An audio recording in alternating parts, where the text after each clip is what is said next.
Sinampahan ng criminal complaint si Davao City 1st District Representative Paulo Pulong Duterte dahil umano sa pambubugbog at pananakot sa isang negosyante na umaming bugaw. Nagsampa ng reklamo ang umaming bugaw laban kay Congressman Paulo Pulong Duterte matapos umanong saktan siya ng mambabatas sa loob ng isang bar dahil sa hindi pagkakaunawaan sa bayad sa babaeng inupahan. Ayon sa reklamo, ang insidente ay bahagyang naitala sa CCTV ng establishmento.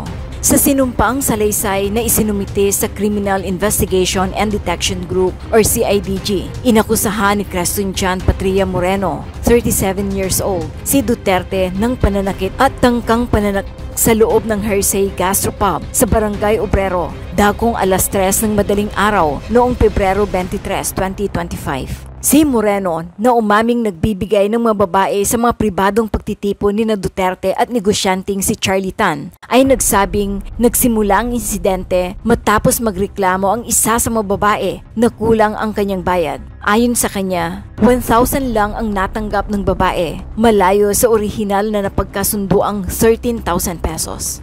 Bago ang insidente sa bar, sinabi ni Moreno na sila ni Duterte kasama si Tan at ilang babae ay nag-inuman muna sa tahanan ng negosyante sa Woodridge Subdivision Ma. Pagdating sa bar, naggalit umano si Duterte nang malamang walang nakaalis na babae kasama ang isa sa kanyang mga escort.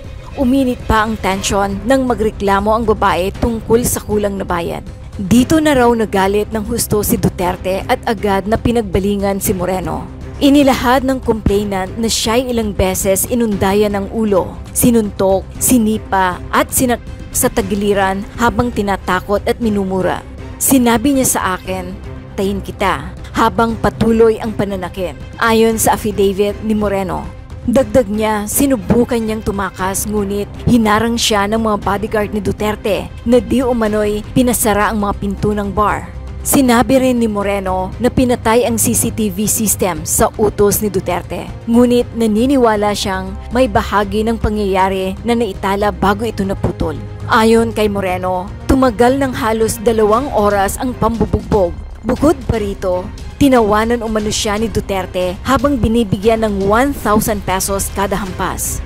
Pagkaalis ni Duterte, iniwanan pa raw siya ng babala na dapat bayaran ang kulang. Kung hindi ay may susunod pang banta. Sinabi rin ng negosyante na lasing umano si Duterte nang mangyari ang insidente. Dahil sa takot, hindi agad nagpatingin sa ospital o nagsampa ng reklamo si Moreno. Alam ng lahat sa Davao kung gaano kalakas ang mga Duterte. Natakot ako, hindi lang para sa sarili ko, kundi para sa pamilya ko, anya. Gayunman, sinabi ni Moreno na desidido na siyang makipagtulungan sa mga otoridad at tiniyak na makakatulong ang CCTV footage mula sa Hersey Gastropub bilang ebidensya. Sinampahan na ng mga kasong physical injuries at grave threats si Congressman Pulong Duterte. Ito ay kinumpirma ni Prosecutor General Richard Anthony Fadulion nitong Biyernes, Mayo 2. Ani Fadulion, nasa Department of Justice or DOJ Maine ang isinampang mga kaso laban kay Duterte. Magsasagawa raw ang DOJ ng preliminary investigation hinggil sa inihaing reklamo ng negosyante sa Davao City na si Creston John Patria. Nagbigay naman ng opinyon si Attorney Enzo Recto. Siguro naman napanood nyo na ito, mga kabunyog mga kababayan. Sigurado nakita nyo na ito kasi kumakalat na ito sa social media eh. Kumakalat na, pati nga sa mainstream media, binalita na eh. So hindi po ito fake news, hindi ito pang-iintriga. Nabalita na po ito sa mainstream media, kumakalat na sa social media. Ito'y isang insidente kung saan makikita mo talaga may hawak na kutsilyo si Pulong. Yang nakikita nyo dyan mga kabunyugo, malabo lang kasi pero tingnan nyo, nakikita nyo yung ganyan. Si Pulong yan. Sasaksakin yung isang tao. Sasaksakin. Sa Davao po yan nangyari. At may gumawa na ng salaysay, sinumpa ang salaysay ang nasabing individual, mga kabunyog mga kababayan. Good morning! Kumusta kayo dyan sa Vancouver, Canada? Kabunyog Bonjuji. So, ito mga kabunyog, makikita na naman dito, talagang yung pagiging violente ng mga Duterte, Nalantad na naman dito. Si Sara Duterte, alam naman natin, yung pinagsasampal yung pinagsasampal, yung sheriff. Yung kay Duterte yon, kay Sara. Si Duterte naman, alam naman natin, lahat lahat ang bukang bibig niyan. Lahat ang bukang bibig niyan. Kill, si Baste, ganun din. Kaya parang tumatakbo sa pamilyang ito ng mga Duterte yung pagiging violente, Ayan, abuso talaga sa kapangyarihan itong mga Duterte. Tama po kayo. Tama po kayo, like father, like son, like daughter. Yan. Kaya hindi nga natin maintindihan.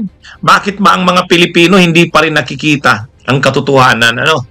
Ang gusto pa ng marami yung mga supporters ng Duterte, kailangan daw ibalik yung brand ng Duterte. Gusto nila yung karahasan para daw madisiplina ang ating mga kababayan. Masugpo daw ang kriminalidad. Masugpo daw ang mga ang droga. Paano mo naman susugpuin ang droga? Sila mismo. Sila mismo pinaghihinalaan na involved mismo rin sa illegal na droga. At saka yung ganyang mga ugali. Yung ugali na yan, makikita nyo dyan. Alam nyo kung tungkol saan yan? Binasa ko yung sinumpaang salaysay nung tao na sinasaktan dyan ni Pulong Duterte. Tungkol sa mga kabunyog, tungkol sa itong nagpakilala siya, negosyante daw. Ito, isang negosyante daw siya. Pero ang negosyo pala nito, pangbubugaw. Nambubugaw ng babae. Yung mga sex workers, nambubugaw itong ngayon, yata, hindi nagustuhan ni Pulong. Tungkol sa babae yung pinag-uusapan nila. Kaya madaling araw na nangyari yan sa isang club, sa isang bar. Kaya ito mga kabunyog, mga kababayan, makikita nyo talaga na ang mga Duterte pinagmamalaki nila. Kalaban nila ang krimen, kalaban nila ang droga. Pero yung mga kinasasangkutan nila, tingnan nyo, nagsampa na ng reklamo, formal na reklamo itong taong ito. Nangyari yan noong February 20. Yan, hinihidbat ng ganyan, inuuntog. lasing na daw dyan si Pulong Duterte. Sa isang bar yan, sa isang bar sa Davao. Ayon dun sa yan, kita nyo? Ayan, mga kabunyog. Yan, inuuntog. Kita nyo may kutsilyo? Kaya, nagsampa na ng formal na reklamo itong lalaki, Nagsampa na ng formal na reklamo, mga kabunyog. At nireklamo niya ng grave threats at mga pananakit itong si Pulong Duterte. Yan, mga kabunyog. Binasa ko yung kanyang sinumpaang salaysay, yung kanyang affidavit tungkol sa transaction sa isang sex worker, sa isang prostitute. Kumuha ng mga babaeng bayaran itong sila Pulong. Ang gusto ni Pulong Duterte, ni Paulo Duterte, bigyan pa yata ng babae yung kanyang mga yung bodyguards niya, yung mga alalay niya. Ay mukhang may isang bodyguard na hindi nabigyan. Ay malaki yata yung binigay na pera dito ni Pulong, dito sa Bugaw. Dito sa Bugaw. Kaya galit na galit si Pulong. Parang binigyan niya ng tip, ng malaking halaga. Siyempre, ang mga pinag-uusapan, tip lang yata, parang 13,000 yung tip. Binasa ko yung affidavit. So yan, mga kabunyog, mga kababayan, makikita nyo dyan. Kaya yung mga hangang-hanga sa mga Duterte na laban ito sa illegal na droga, laban sa kriminalidad, tingnan nyo naman yan. Tingnan nyo naman ang nito, mga kabunyog, mga kababayan. Dito pa lang, mga kabunyog, nakikita na kung ano talaga ang karakter ng mga Duterte. Talagang violente. Mula pa kay Digong, kay Sara, kay Baste, kay Pulong. Lahat sila, lahat talaga. Kaya, ewan ko, bakit maraming mga kababayan natin ang napapahanga sa ganyan. Okay sana na ayaw mo ng kriminalidad, ayaw mo ng droga, ayaw mo ng kaguluhan, pero ikaw yung nagpapadala ng ikaw dapat yung halimbawa ng disiplina. Ayaw mo ng kriminalidad, ayaw mo ng illegal na droga, dapat makita rin sa'yo yung pagiging matino, pagiging maayos. Tingnan nyo naman yan, oh. Oh, yan, oh, nakikita nyo, oh. Anong pinapakita dyan ng ugali ni Pulong Duterte? Katulad din ng kanyang ama, katulad din ng kapatid niyang si Sara, katulad ni Baste, ano? Parang sa kanila, nangingibabaw talaga sa kanila ang pagiging violente. Minsan pa na-expose dito sa video ito. Pinag-uusapan na ito sa social media ngayon. Nag-file na rin ng formal na reklamo ang nasabing individual. Kaya mga kabunyog, mga kababayan, ano? Okay, abangan natin bukas kung anong mangyari diyan. Kasi nag-file na ng reklamo ito itong taong ito. Oh?